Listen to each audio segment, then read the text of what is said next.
Hey guys, welcome to this special episode of Spoilercast. In light of Chadwick Boseman's unfortunate death, we are reviewing his latest movie, Da 5 Bloods. I'm Caitlin Bowers. I'm Sheifalika Bhatnagar. I'm Carissa Marques. I'm Aloe Suarez. And let's just get right into it, guys. So, personally, my favorite character was Paul. I thought that he was a super dynamic character. He was very interesting in the way that Spike Lee wrote him, and I love Spike Lee. I love how he writes characters, and so I thought that Paul was a really good representation of what Spike Lee has to offer. Carissa, who was your favorite character? I loved Otis. He was my favorite character. I just thought that, sorry, I have actors' names written down because I'm not good with identifying actors, but Clark Peters just did a fantastic job at I don't know. I liked how he was a bit more sensitive, I guess. I don't know. I really liked his character, though. I think my favorite character was Norman. I'm not going to lie. I think maybe I just had a soft spot in my heart for him. But early in the movie, within the first 5 minutes, they had Norman give a pretty beautiful speech to his fellow soldiers, and it was right after the announcement that Dr. Martin Luther King had been shot, and there was this really powerful speech turning their rage into this. They just shot off their guns, and they just decided, okay, we're not going to react with more violence, but we're just going to express our pain. And I think Norman was my favorite. I'm also going to say for Otis had a very redeeming, quality about him, and it was like a soft rooting for him that he wasn't going to die, but I'm glad that it came out the way it was. So one thing about this movie is that there's a lot of twists and turns, a lot of very shocking moments. Aloe, what was the most shocking moment for you? Every time there was a landmine. Every time a landmine exploded, I was like, no, we're gonna lose another person. And then the hostage situation with Spedo, was that right? I think it was called, yeah. That, when they held him hostage, I was like, oh, great, more people are gonna die. And then when it's Paul that ran to the temple as well to hide, I was like, oh, great. But every time there was a landmine explosion, I was already out.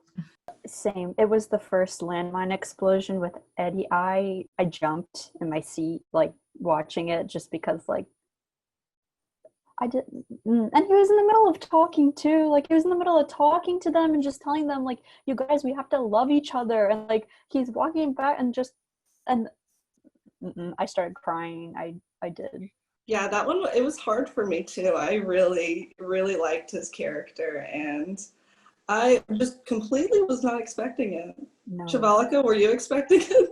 Oh, no, definitely not. When he kept walking backwards, though, I was like, what's going to happen? Is he going to get sucked up with quicksand or something? He's going to have a heart attack. Something was coming. I did not expect the landmine. And when David, Paul's son, got stuck on one right afterwards, I was just already tore up about Eddie, and then I was so worried. That was probably the most suspenseful part. But I think some of the shocking parts were later when Paul was kind of going on his tirade alone in the woods talking to himself. It was disturbing, but also very powerful at the same time. Yeah, let's talk a little bit more about Paul. He was a very dynamic character. Upon first glance, he's wearing a "Make America Great Again" hat. Was that shocking to anybody else here? Because that was. I feel no, just because they are a group of veterans. You know what I mean? There has to be one.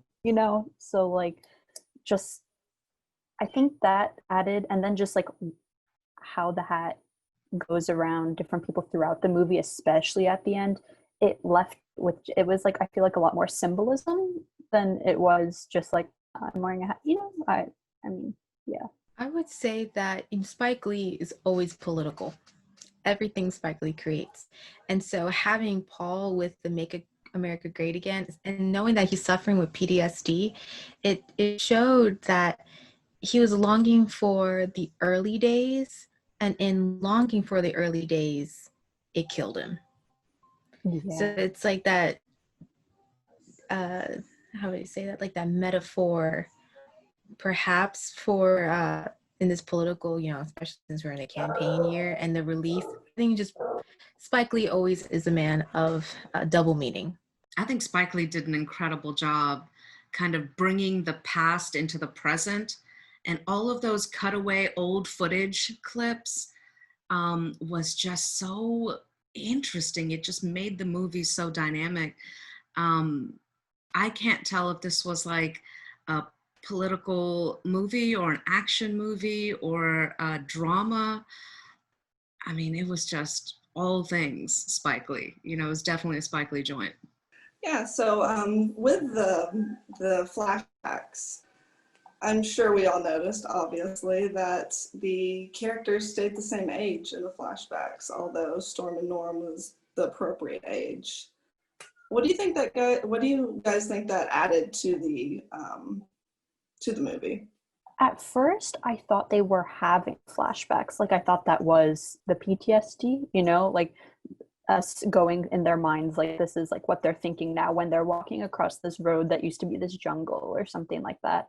But I think keeping them all, I don't know, it was just a really nice touch. I think it kept it connected. Like, you didn't disconnect, like, oh, this happened so long ago, even though they are older and it is something of their past, it is still something that's so present in their life. Like, it still affects them to this day. And I loved just like the cinematic touch, like the color, like how the color got a lot more vivid and grainy when you went to the flashback. I thought that was a cool touch.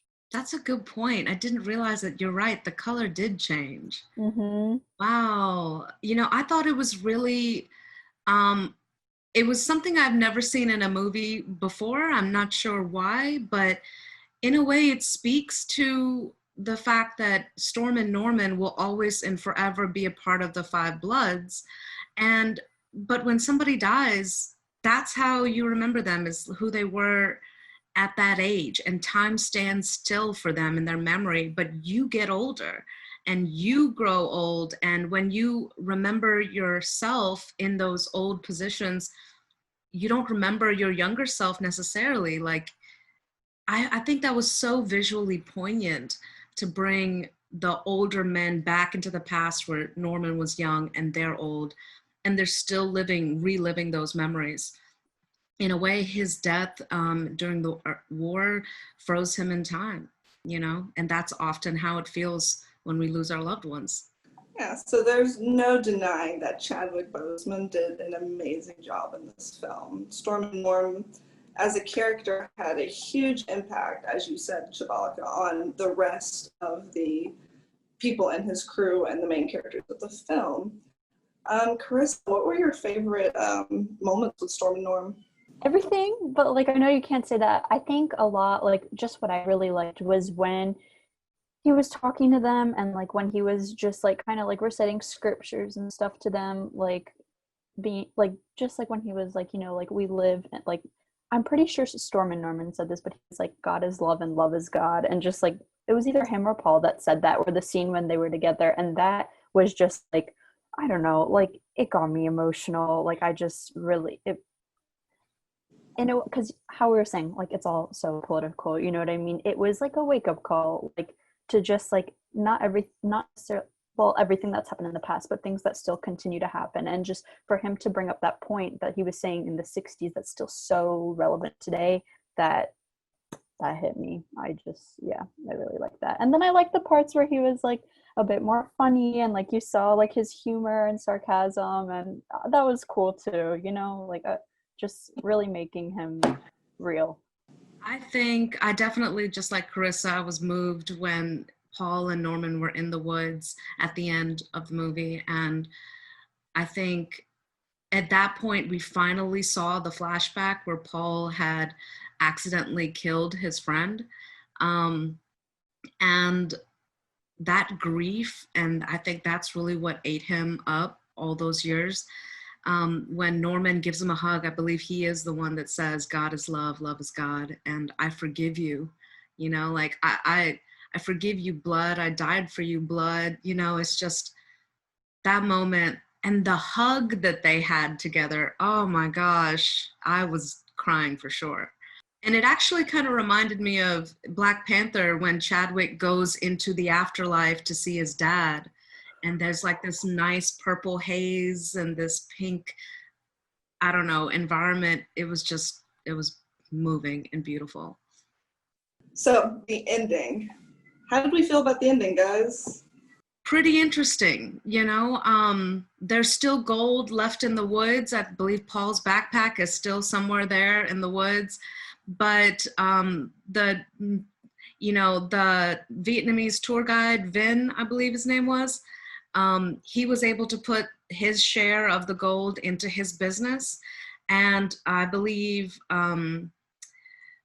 Eddie's share went to the Black Lives Matter movement. They got a $2 million check from Eddie because he was the one person that kept saying, we've got to do what Norman said and give this money to our people. And I thought that was an incredible move for Spike Lee to write it into modern day like that. And then I loved the reconnection with Otis and his daughter. Yeah. Oh my gosh. I was like, oh my gosh. Confused because I thought Otis died. Like when he was on the floor when he got shot, I thought that was it. Like I thought we lost him. And then when it showed him going back to his daughter's mom's house, like I was like, wait, this is he's still here. Like he was able to meet her, and that, oh my gosh. Because like the first scene I cried in the movie was when he went over, I can't remember her name, but his lover from the past's house, and like when the daughter walks in and it's, you know, quite obvious that she's their daughter, and he's just like, but no one says anything. It's like, no, that's not your dad. Like I'm not telling you that's your dad. And that's when I started crying. So then to see them reunite at the end, it's why he's my favorite character. Oh my gosh. Yeah. And the fact that Spike Lee thought about showing the story of the women in Vietnam, yes, and how they have children with the soldiers that fought the war.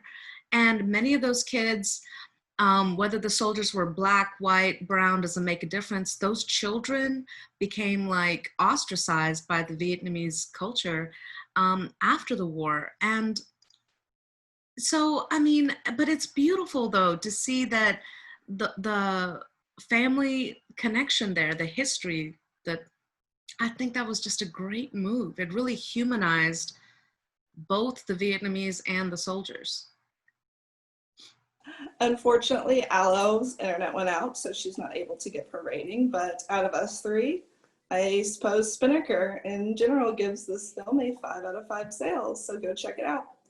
Thank you so much, guys. I'm Katie. I'm Carissa. And I'm Sheifalika. And join us next time for Spoilercast.